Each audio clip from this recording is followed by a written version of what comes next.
അങ്ങനെ മലയ്ക്ക് പോകുവാൻ മാലയിട്ട് ഇറങ്ങിത്തിരിച്ച അബി ഒടുവിൽ പോലീസ് കസ്റ്റഡിയിലായിരിക്കുകയാണ്. പോലീസ് അബിയുമായി സ്റ്റേഷനിലേക്ക് പോകുന്ന കാഴ്ചയോടുകൂടിയാണ് ഇന്നത്തെ എപ്പിസോഡ് ആരംഭിക്കുന്നത്. സ്റ്റേഷനിലേക്കുള്ള യാത്രക്കിടയിൽ പിൻസീറ്റിലേക്ക് തിരിഞ്ഞു നോക്കിക്കൊണ്ട് SI ചോദിക്കുകയാണ്, ഇന്നും മോളിൽ നിന്ന് വെളി വന്നിരുന്നു, കള്ളനെ കിട്ടിയോ എന്ന് ചോദിച്ചുകൊണ്ട്. നീ കുറവയാണോടാ? അയ്യോ അല്ല സാറേ, ഞാൻ അനന്തപുരിയിലെ പയ്യനാണ്, മൂർത്തീസ് ജ്വല്ലറിയിലെ അനന്തമൂർത്തിയുടെ കൊച്ചുമകനാണ്. അപ്പോൾ SI, ഇനിയിപ്പോൾ മൂർത്തീസ് ജ്വല്ലറിയിൽ കൂടി അന്വേഷണം നടത്തണം, അവിടെ നിന്ന് എന്തെങ്കിലും മോഷണം പോയിട്ടുണ്ടോ എന്നും അറിയണം. ഇത് കേട്ടിട്ട് അടുത്തിരുന്ന പോലീസുകാരൻ പറയുകയാണ്, പറഞ്ഞപ്പോൾ അവൻ കുറച്ചൊന്നുമല്ല പറഞ്ഞത്, ഈ നാട്ടിലെ ഏറ്റവും വലിയ പണക്കാരൻ്റെ കൊച്ചുമോനാണെന്ന്. അതിനൂടെ ചേർത്ത് വേണം ഇവന് കൊടുക്കുവാൻ. എന്നിട്ട് വേണം മൂർത്തി സാറിനെ ഒന്ന് വിളിക്കാൻ, അവിടെ വല്ല മോഷണം നടന്നോ എന്നറിയാമല്ലോ.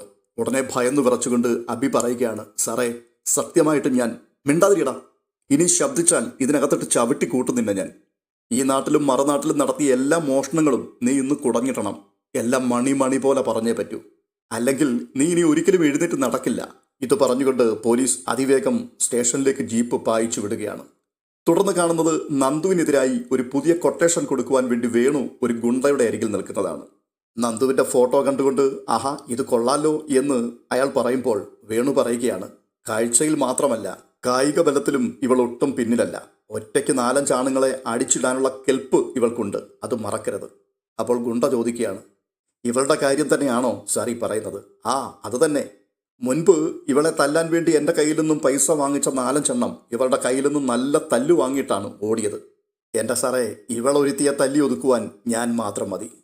ആ തല്ലിയാലും കൊന്നാലും സാരമില്ല, ഇവളുടെ ശല്യം ഇനി ഒരിക്കലും എൻ്റെ മകൾക്കുണ്ടാകരുത്. അപ്പോൾ അയാൾ പറയുകയാണ്, സാർ അഡ്വാൻസ് വെച്ചിട്ട് ഡീൽ ഉറപ്പിക്കും സാറേ, ബാക്കിയൊക്കെ ഞാൻ നോക്കിക്കൊള്ളാം. ഇത് കേട്ടിട്ട് ഒരു കെട്ട് നോട്ടെടുത്ത് അയാളുടെ നേരെ നീട്ടിക്കൊണ്ട് വേണു പറയുകയാണ്, കഴിഞ്ഞ പ്രാവശ്യം പൈസ വാങ്ങിയവന്മാരും ഇതുപോലെ തന്നെയാണ് പറഞ്ഞിരുന്നത്, എന്നിട്ട് അവന്മാരുടെ പൊടി പോലും ഇപ്പോൾ കാണാനില്ല സാറേ, എന്നാൽ ഇത്തവണ ഇവളുടെ പൊടി പോലും ഉണ്ടാവില്ല. ഇത് പറഞ്ഞ് കാശും വാങ്ങി ഗുണ്ട നന്ദുവിനെ അന്വേഷിച്ചു പോവുകയാണ്. തുടർന്ന് കാണുന്നത് ലോക്കപ്പിലിട്ട് അബിയെ പോലീസുകാർ ഇടിക്കുന്ന കാഴ്ചയാണ്.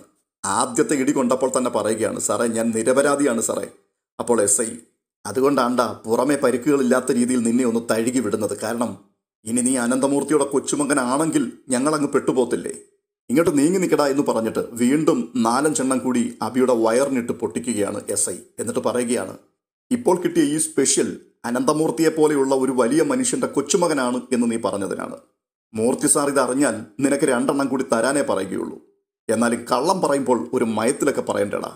അപ്പോൾ അബി പറയുകയാണ്, സാറേ സാറിന് പശ്ചാത്തപിക്കേണ്ടി വരും, ചിലപ്പോൾ സാറിൻ്റെ ജോലിയെ വരെ അത് ബാധിക്കും. സാർ വേണമെങ്കിൽ മൂർത്തീസ് ജ്വല്ലറിയിലേക്കൊന്ന് വിളിച്ചു ചോദിക്ക്, ഞാൻ മുത്തശ്ശൻ്റെ നമ്പർ തരാം, ഒന്ന് വിളിച്ചു നോക്ക് സാറേ, അപ്പോൾ സത്യം എന്താണെന്ന് അറിയാമല്ലോ. അപ്പോൾ SI പറയുകയാണ്, നിന്നെപ്പോലെ ഒരു തരികിട പയ്യൻ അങ്ങേരുടെ കൊച്ചുമകനാണോ എന്ന് ചോദിച്ച് ഞാൻ അങ്ങോട്ട് വിളിച്ചിട്ട് വേണം വീണ്ടും എനിക്ക് മോളിൽ നിന്ന് ട്രാൻസ്ഫർ വാങ്ങിത്തരാൻ, ഇപ്പോൾ തന്നെ കുറച്ചായി. പിന്നെ മര്യാദയ്ക്ക് നീ സത്യം പറഞ്ഞു, ഈ അടുത്ത സമയത്ത് ഈ സ്റ്റേഷൻ പരിധിയിൽ 6-7 മോഷണങ്ങൾ നടന്നിട്ടുണ്ട്, അതിൻ്റെ എല്ലാം പിന്നിൽ നീ തന്നെയല്ലേടാ? അയ്യോ സാറേ ഞാനല്ല, എനിക്കൊന്നും അറിയില്ല.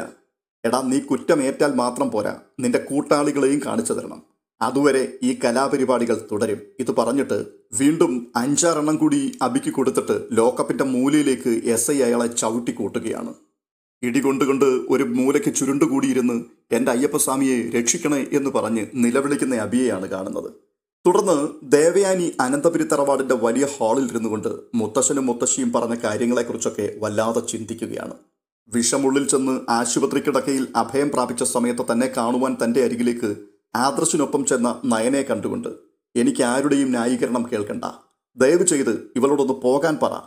അപ്പോൾ ആദർശ്, അമ്മേ, അവൾ അമ്മയുടെ അസുഖം മാറുവാൻ വേണ്ടി സകല ദൈവങ്ങളെയും വിളിച്ച് പ്രാർത്ഥിച്ചുകൊണ്ടിരിക്കുകയാണ്. ഈ സമയത്ത് ഈ ദൃശ്യങ്ങളുമെല്ലാം ദേവയാനിയുടെ മനസ്സിൽ കൂടി ഓടിപ്പോവുകയാണ്. തുടർന്ന് ദേവയാനി ഫോൺ എടുത്ത് തൻ്റെ സർജറി നടത്തിയ ഡോക്ടറെ വിളിക്കുന്നു.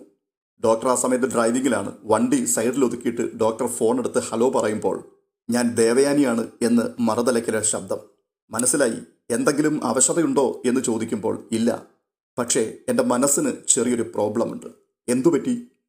എനിക്ക് കരൾ തന്ന പെൺകുട്ടി ആരാണ് എന്ന് ആരും പറയുന്നില്ല, എല്ലാവരും അത് മറച്ചു വെക്കുന്നത് പോലെ എനിക്കൊരു തോന്നലുണ്ട്. ഡോക്ടർക്ക് ആ കുട്ടിയുടെ ഡീറ്റെയിൽസ് എനിക്കൊന്ന് തരാൻ പറ്റുമോ? അറ്റ്ലീസ്റ്റ് മൊബൈൽ നമ്പരെങ്കിലും. അപ്പോൾ ഡോക്ടർ, അത് പിന്നെ ഒരു ഡീറ്റെയിൽസും ആരോടും പറയരുത് എന്നാണ് ആ കുട്ടിയും അതിൻ്റെ ഹസ്ബൻഡും പറഞ്ഞിരിക്കുന്നത്. അങ്ങനെയുള്ളപ്പോൾ അത് ഞങ്ങൾ പറയുന്നത് ശരിയല്ലല്ലോ ദേവയാനി, സോറി. ഡോക്ടറെ, നമ്മളെ ആരെങ്കിലും സഹായിക്കുകയാണെങ്കിൽ അവരെക്കുറിച്ച് അറിയുവാനുള്ള അവകാശം നമുക്കില്ലേ? അപ്പോൾ ഡോക്ടർ പറയുകയാണ്, അവരെക്കുറിച്ച് അറിയുന്ന പലരും ദേവയാനിക്കരികിലുണ്ടല്ലോ. അവർ പറയാത്തിടത്തോളം എനിക്കെങ്ങനെ പറയാൻ കഴിയും? ഇപ്പോൾ കാര്യങ്ങളൊക്കെ സ്മൂത്തായിട്ട് പോവുകയല്ലേ, അങ്ങനെ പോകട്ടെ. ദേവയാനിയെ സഹായിച്ചത് നന്മയുള്ള ഒരു പെൺകുട്ടിയാണ്, അത്രമാത്രം ഇപ്പോൾ അറിഞ്ഞാൽ മതി. ശരി എന്ന് പറഞ്ഞ് ഡോക്ടർ ഫോൺ കട്ട് ചെയ്യുകയാണ്. ഇത്രയും കേട്ടപ്പോഴേക്കും വളരെ നിരാശയോടും സങ്കടത്തോടും കൂടി ദേവയാനി ആ ഫോണിലേക്ക് തന്നെ നോക്കി നിൽക്കുകയാണ്. ഇത് കണ്ടുകൊണ്ട് ജലജ അവിടേക്ക് വരുന്നുണ്ട്. എന്നിട്ട് എന്താ ഏട്ടത്തി ഒരു വിഷമം പോലെ? ആദർശും ജയേട്ടനും ഒന്നും വിളിച്ചില്ലേ?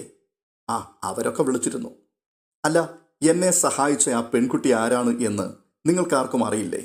അതോ നിങ്ങളും അറിഞ്ഞിട്ട് എൻ്റെ അടുക്കൽ നിന്ന് അത് മറച്ചു വെക്കുകയാണോ? എൻ്റെ ഏട്ടത്തി, ഞങ്ങളത് അറിഞ്ഞിരുന്നുവെങ്കിൽ ഏട്ടത്തിയോട് മറച്ചു വെക്കുമായിരുന്നു. ആ പെങ്കൊച്ച് ആരാണെന്നറിഞ്ഞാൽ അവളെ സഹായിക്കാൻ ഞങ്ങളൊക്കെ തയ്യാറാണ്. അതിന് ഞങ്ങളെ സമ്മതിക്കുന്നില്ലല്ലോ. ഞാനാണെങ്കിൽ 50 ലക്ഷത്തിൻ്റെ ഒരു ചെക്ക് ആ പെൺകുട്ടിക്ക് കൊടുക്കുവാൻ വേണ്ടി ആദർശിനെ ഏൽപ്പിച്ചിരുന്നു. അത് കൊടുത്തു എന്നവൻ പറഞ്ഞു. പക്ഷേ ആ ചെക്ക് ഇതുവരെയും ബാങ്കിൽ പ്രസൻറ്റ് ചെയ്തിട്ട് പോലുമില്ല. ഇത് കേട്ടപ്പോഴേക്കും ജലജയൊന്ന് ഞെട്ടുന്നുണ്ട്. എന്നിട്ട് പറയുകയാണ്, ചിലപ്പോൾ പണം ധാരാളമുള്ള ആൾക്കാരായിരിക്കും അവർ. ഇന്നത്തെ കാലത്ത് കോടീശ്വരന്മാർ പോലും കരളും വൃക്കയും ഒക്കെ ഓരോരുത്തർക്ക് ദാനം ചെയ്യുന്നില്ലേ? ജീവകാരുണ്യ പ്രവർത്തനത്തിൽ താല്പര്യമുള്ള ആരെങ്കിലും ആയിരിക്കും ഈ പെൺകൊച്ചും ഭർത്താവുമൊക്കെ. എങ്കിലും അവരെക്കുറിച്ച് അറിയുവാനുള്ള അവകാശം നമുക്കില്ലേ ജലജെ? ആ, അതൊക്കെയുണ്ട്. എൻ്റെ മനസ്സിൽ ചില സംശയങ്ങളൊക്കെയുണ്ട്. എന്താ ഏട്ടതി അത്? ഏയ്, ഒന്നുമില്ല. എന്തായാലും ആ പെൺകുട്ടിയെ കണ്ടെത്തിയേ പറ്റൂ. അപ്പോൾ ജലജ മനസ്സിൽ മന്ത്രിക്കുകയാണ്. ഒരുത്തി കരൾ കൊടുത്ത് സഹായിച്ചു, ഇപ്പോൾ അവളുടെ പിന്നാലെ നടക്കുകയാണ് പൈസയും കൊണ്ട്.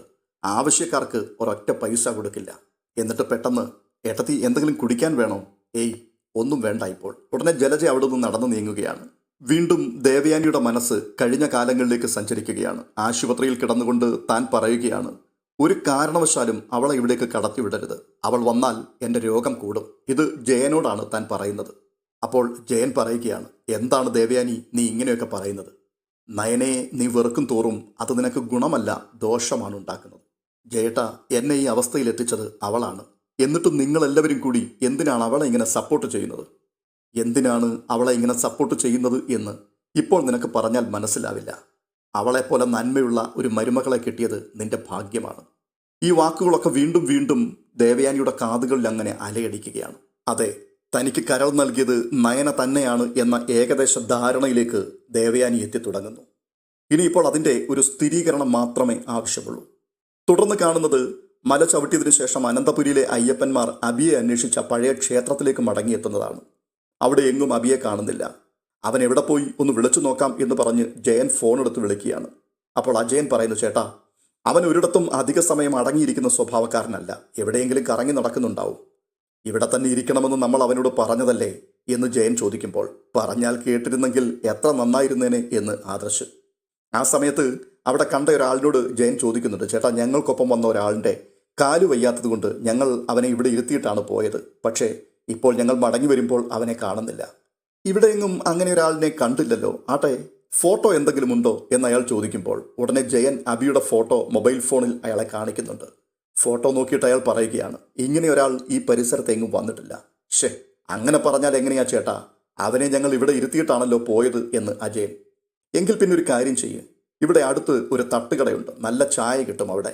വരുന്നവരൊക്കെ അവിടെ പോകാറുണ്ട് ചായ കുടിക്കാൻ. അവിടെ ഒന്ന് അന്വേഷിച്ച് നോക്കൂ. എങ്കിൽ പിന്നെ നമുക്ക് അവിടെ അന്വേഷിക്കാം എന്ന് പറഞ്ഞ് 4 പേരും കൂടി അവിടെ നിന്ന് യാത്ര തിരിക്കുകയാണ്. തട്ടുകടയുടെ വാതിക്കൽ ചെന്നിട്ട് ആദ്യം 2 ചായ കുടിക്കാം, എന്നിട്ട് കാര്യം അന്വേഷിക്കാം എന്ന് ജയൻ അജയനോട് പറയുകയാണ്. തുടർന്ന് അജയൻ തൻ്റെ ഫോണിൽ നിന്നും അബിയുടെ ഫോട്ടോ എടുത്തിട്ട് തട്ടുകടക്കാരനെ കാണിക്കുകയാണ്. ചേട്ടാ, ഈ ഒരാൾ ഇങ്ങോട്ടെങ്ങാനും വന്നിരുന്നു. ഫോട്ടോ കണ്ടപ്പോൾ കടക്കാരൻ പറയുകയാണ്, ആഹാ, ഇതാ കള്ളനല്ലേ? കള്ളനോ? എൻ്റെ സാറന്മാരെ, ഇന്ന് രാവിലെ അവനിവിടെ വന്നിരുന്നു. കയ്യിൽ പൈസ ഇല്ല എന്ന് പറഞ്ഞതുകൊണ്ട് ഞാൻ ചായ കൊടുത്തില്ല. അപ്പോൾ ജയൻ പറയുകയാണ്, അവൻ്റെ കയ്യിൽ പൈസ ഉണ്ടായിരുന്നല്ലോ. അല്ല, അവൻ നിങ്ങളുടെ ആരാണ്? അതൊക്കെ പറയാം. ഇപ്പോൾ അവൻ എവിടെയുണ്ട് എന്നറിയാമോ എന്ന് ജയൻ ചോദിക്കുമ്പോൾ, അയ്യോ, അറിയത്തില്ല. ഈ ചുറ്റുവട്ടത്തൊക്കെ കുറച്ച് ദിവസങ്ങളായി മോഷണങ്ങൾ നടക്കുന്നുണ്ട്. അതുകൊണ്ട് പരിചയമില്ലാത്തവരെയൊക്കെ പോലീസുകാർ പൊക്കിക്കൊണ്ടു പോവുകയാണ്. നിങ്ങൾ ആ വഴിക്കൊന്ന് അന്വേഷിച്ചു നോക്കൂ. അവൻ കുറുവാ സംഘത്തിൽപ്പെട്ടവനാണോ എന്ന് സംശയമുണ്ട്. അവൻ ഒരു കുറുവാ സംഘത്തിൽപ്പെട്ടവനുമല്ല, ഞങ്ങളുടെ കൂടെ വന്ന ആളാണ് എന്ന് ജയൻ പറയുമ്പോൾ തട്ടുകടക്കാരൻ്റെ മനസ്സ് മന്ത്രിക്കുകയാണ്. ഇനി ഇവരും കുറുവാ സംഘമാണോ?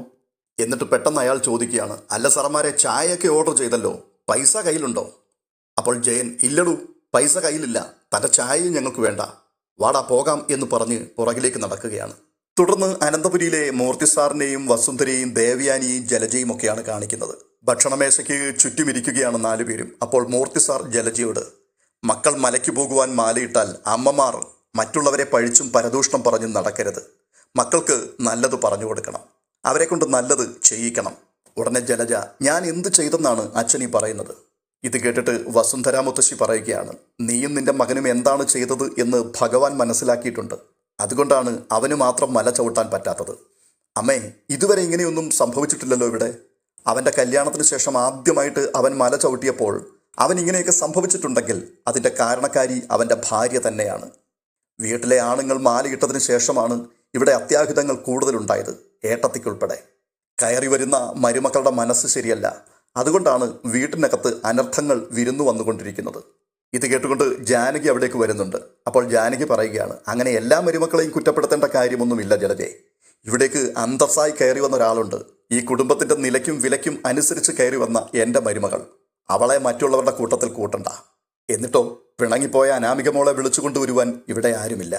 അവൾ ചെയ്ത തെറ്റെന്താണെന്ന് നിനക്കറിയില്ലേ ജാനകി? നിന്റെ മുൻപിൽ വെച്ചല്ലേ അവൾ നയനമോളെ പിടിച്ചു തള്ളിയത് എന്ന് മുത്തശ്ശി ചോദിക്കുമ്പോൾ, അങ്ങനെ പിടിച്ചു തള്ളിയെങ്കിലേ അതിൻ്റെ ഇരട്ടിയായിട്ട് നന്ദു അനാമിക മോൾക്ക് കൊടുത്തില്ലേ? ഹോ, എന്തൊരു തല്ലാണ് അവൾ തല്ലിയത്! താഴെയിട്ട് ചവിട്ടുകയും കൂടി ചെയ്തു എന്ന് ജലജ. അപ്പോൾ മുത്തശ്ശൻ, വയ്യാത്ത ചേച്ചിയെ, അവശതയുള്ള ചേച്ചിയെ നോവിക്കുന്നത് കണ്ടാൽ അവരെ സ്നേഹിക്കുന്ന അനിയത്തിമാർ നോക്കി നിൽക്കില്ല. ഇത്രയും കേട്ടപ്പോഴേക്കും ജലജ എടുത്തടിച്ചതുപോലെ പറയുകയാണ്, ഏട്ടത്തെ അറിഞ്ഞില്ലായിരുന്നോ? ഏട്ടത്തിക്ക് കരൾ തന്നത് അവളാണ്. അതിൻ്റെ അവശതയാണ് അവൾക്കിപ്പോൾ. പരിഹാസത്തോടുകൂടി ജലജ ഇത് തുറന്നടിക്കുമ്പോൾ മൂർത്തി സാറും മുത്തശ്ശിയും ഒന്ന് ഞെട്ടുകയാണ്. അപ്പോൾ ജാനകി, പിന്നെ ഏട്ടത്തി ICUവിൽ കിടന്നപ്പോൾ ഏട്ടത്തിയുടെ അസുഖം മാറല്ലേ എന്നായിരിക്കും അവൾ പ്രാർത്ഥിച്ചത്. അങ്ങനെയുള്ള അവളല്ലേ കരൾ പകത്തു കൊടുക്കുവാൻ പോകുന്നത്? വെറുതെ ഭക്ഷണത്തിൻ്റെ മുൻപിൽ ഇരുന്നു കൊണ്ട് വാചകമടിക്കാതെ കഴിച്ചിട്ട് എഴുന്നേറ്റ് പോകാൻ നോക്ക് എന്ന് മൂർത്തി സാർ പറയുമ്പോൾ, എന്നെ സഹായിച്ച പെൺകുട്ടിയെ ഇതുവരെ എനിക്കൊന്ന് കാണാൻ കഴിഞ്ഞിട്ടില്ല.